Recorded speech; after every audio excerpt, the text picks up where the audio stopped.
Hi guys, welcome to our channel mister Sisindri. Bigg Boss Telugu season 8 unlimited ట్విస్ట్లు అంటూ ప్రారంభమయ్యి ఊహించని ట్విస్ట్లతో ముందుకు సాగుతుంది. ముఖ్యంగా గత వారం రోజులుగా బిగ్ బాస్ ఊహించని ట్విస్ట్లతో షోను ముందుకు తీసుకుపోతున్నాడు.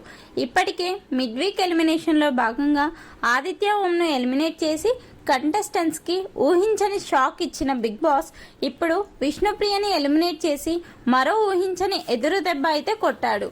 ఆదిత్య మిడ్ వీక్ ఎలిమినేషన్ సమయంలోనే విష్ణుప్రియ ఓటింగ్లో చివరి ముగ్గురిలో ఉంది అని చెప్పాడు. దీంతో విష్ణుప్రియకి అతి తక్కువ ఓటింగ్ జరిగింది అంటూ ఎలిమినేట్ చేయడం జరిగింది.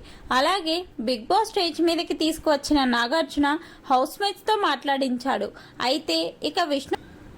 అయితే ఇక విష్ణుప్రియ ఎలిమినేట్ అయ్యానేమో అని అనుకుని వెళ్ళిపోబోతుంటే చివరి నిమిషంలో ఊహించని షాక్ ఇచ్చి నాగార్జున, నువ్వు ఎలిమినేట్ అవ్వలేదు విష్ణుప్రియ, ఫేక్ ఎలిమినేషన్ చేసి నిన్ను బిగ్ బాస్ బయటికి తీసుకొని వచ్చాడు.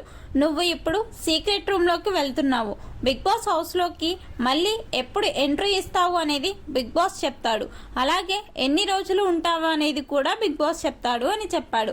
దీంతో విష్ణుప్రియ కొంచెం రిలాక్స్ అయ్యి సీక్రెట్ రూమ్లోకి వెళ్ళింది. ఈ వీడియోపై మీ అభిప్రాయాన్ని కమెంట్స్ రూపంలో తెలపండి. అలాగే మరిన్ని బిగ్ బాస్ అప్డేట్స్ కోసం మన ఛానల్ను చూస్తూ ఉండండి. Please subscribe our channel mister సిసింద్రి.